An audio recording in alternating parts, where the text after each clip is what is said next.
কিছু কিছু সুখে এত খুশি থাকে মিশে, ধরা দেয় অচেনা কাছে সে ভালো। রাধে রাধে আমার প্রিয় বন্ধুরা, আমার আরেকটি নতুন ভিডিওতে তোমাদের সকলকে জানাই স্বাগত। আজকে হচ্ছে আমার জীবনে অনেক অনেক স্পেশাল একটা দিন, আমার অনেক দিনের একটা স্বপ্ন পূরণ হওয়ার দিন। কি কি হবে আজকে সেটা তোমাদের বলছি একটু পরে। তো তার আগে আমাদের বাড়ির অবস্থাটা দেখো, তোমাদের এরকম আগে দেখা নেই, গোটা বাড়ি মানে বাস বাস বাস। আর এদিকে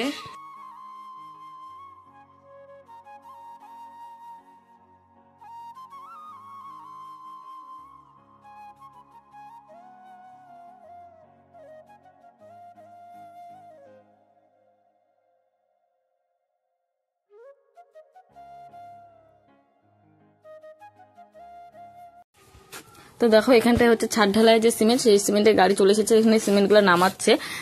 মানে আগে যে কাজগুলো হচ্ছে ওগুলো তো কোনো মতো আনে রাখছিল, কেন কি আমাদের বাড়িতে এতটাই জায়গা কম যে ঘরের জন্য যে জিনিসের প্রয়োজন, রড বালি সিমেন্ট এগুলাও রাখার মতো জায়গা নেই বাড়ির আশেপাশে, খুবই খুবই জায়গা কম। তো ওগুলো তো আগে ব্যবহার হয়ে গেছে, আর ছাদ ঢালাইয়ের দিন যেহেতু বেশি সিমেন্ট লাগবে তার জন্য সেই দিনই আসছিল সিমেন্টের গাড়ি। এখানটায় তো ছাদের কাজ একদম কমপ্লিট, এদিকে লাইনের ওয়ারিং এর কাজও হয়ে গেছে। এই এতদিন লাইটের জন্য খুব প্রবলেম হতো, এখন আর কোনো প্রবলেম নেই, কারণ এক একটা ঘরে অনেকগুলো করে লাইট লাগানো হয়ে গেছে। আর এদিকে হচ্ছে ছাদের সামনেটা এরকম ডিজাইন করা হয়েছে, খুব ভালো লাগছে এই ডিজাইনটা। কেন কি এই বাড়ির সামনে যেহেতু যদি সিঁড়িঘরটা দিত তাহলে বেশি সুন্দর লাগতো, কিন্তু তাহলে আমাদের গেটটা ছোট হয়ে যাচ্ছিল, এই কারণে দেওয়া হয় নাই দেখে ছাদের সামনেটা ভালো করে ডিজাইন দেওয়া হয়েছে। এই ডিজাইনটা আমার খুব পছন্দ হয়েছে। এখানটায় দেখো ছাদ ঢালাইয়ের সময় আমি হচ্ছে পূজা করছিলাম, এখানটায় ফার্স্টে আমি করছিলাম, তারপর মা বোনু সবাই করছে, বাবা।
তো এখন হচ্ছে আমার পূজা দেওয়া হয়ে গেছে, এখন বুনু মা ওরা দিবে। তো তার আগে মিস্ত্রিটা দিয়ে দিল, সবার আগে নাকি নাকি বাড়ির লোকদেরকে দিতে হয় এই যে এখানটাই মশলা, তারপরে ছাদের কাজ শুরু হবে।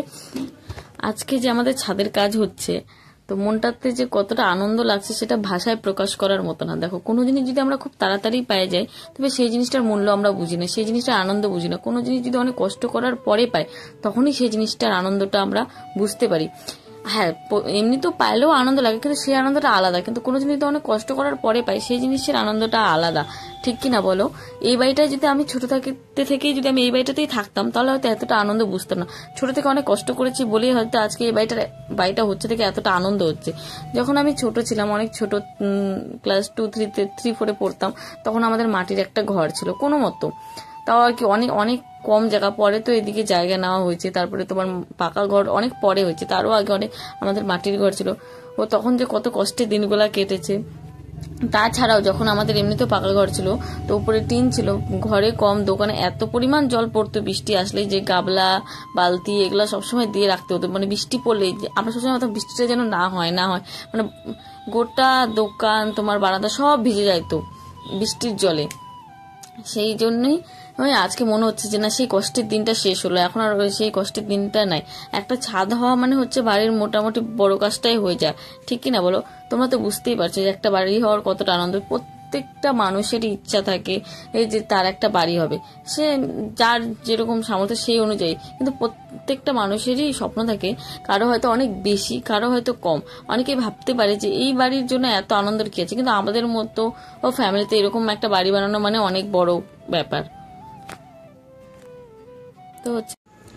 তো এখন হচ্ছে বাবা আসলো, বাবা এখন পূজা দেবে, সবাই এখানটায় হচ্ছে ফার্স্ট আমি করলাম, তারপর বুনু, মা, তারপরে হচ্ছে বাবা, তারপর তারা।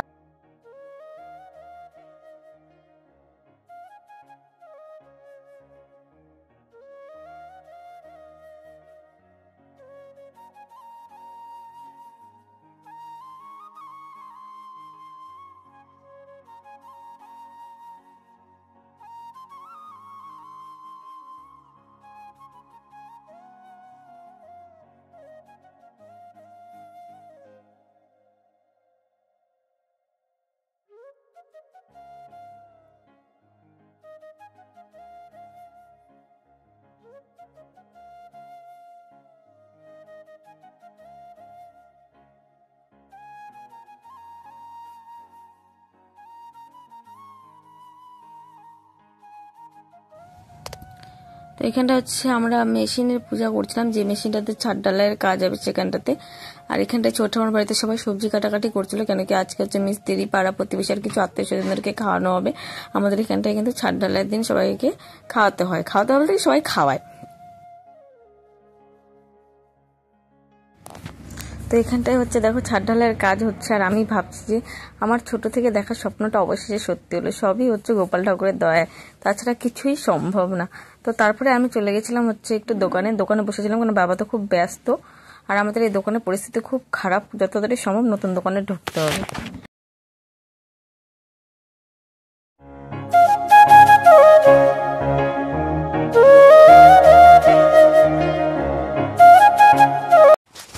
আর এই যে এখানটায় হচ্ছে মিস্ত্রি কাকুরদের জন্য সিঙ্গারা আনা হয়েছে টিফিনের জন্য, বাড়িতে কিছু বানানোর মতো সময়ই হয়নি, তার জন্য হচ্ছে ওদের জন্য সিঙ্গারা আনা হয়েছে। এখানটায় হচ্ছে আমি সবাইকে শরবত দিচ্ছিলাম, ওদের কাজ করতে করতে বারবার করে হাঁপাই যাচ্ছে, সেই কারণে শরবত বানাই রাখে দিছি একেবারে। আর ছাদ ঢালার দিন প্রচুর প্রচুর গরম দিয়েছিল, ওদের মানে সব থেকে বেশি গরম দিয়েছিল এই বছরের মধ্যে।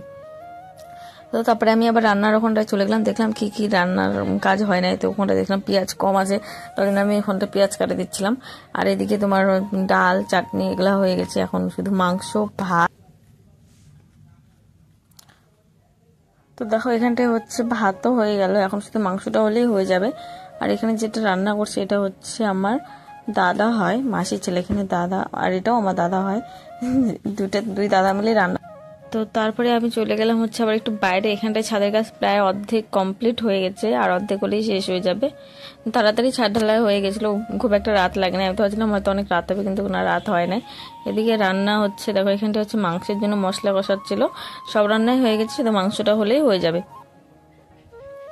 তো আজকের মেনুতে ছিল হচ্ছে তোমার আর ভাত, ডাল, সবজি, পাঁপড় ভাজা, মাংস, আর যারা মাংস খাবে না তাদের জন্য মাছ। এটাই হচ্ছে আজকের মেনু। আর আমি না ভিডিওটা করার সময় আমি ভুল করে মোবাইলটা না লম্বা করে নিয়ে নিয়েছিলাম ভিডিওগুলো, এই বড় ব্লগে দিলে তো চওড়া করে দিতে হয়, আমার ভুল হয়ে গেছিল ভিডিওটা। দেখো এখন প্রায় সন্ধ্যা লেগেছে, সন্ধ্যা লেগে এসেছে, কি সন্ধ্যা পেরিয়েও গেছে। তো এখন মিস্ত্রিদের কাজও হয়ে গেছে, তাদের খাওয়া দাওয়া হয়ে গেছে, তো এখন চলে গেছে। এখন শুধু পাড়ার লোকজন আসছে, তো এখানটায় তুনু আসছিল, ওকে অল্প ভিডিওতে নিয়ে নিলাম। এখানে তুনু, আমার কাকুর মেয়েটে সবাই ছিল। তো আজকের ভিডিওটি আমি এখানটায় শেষ করছি, বেশি বড় করছি না। তোমরা আমার চ্যানেলে যারা নতুন তারা প্লিজ আমার চ্যানেলটি সাবস্ক্রাইব করে দিও, আমার ভিডিওটি ভালো লেগে থাকলে লাইক করে দিও, আমার ভিডিওটি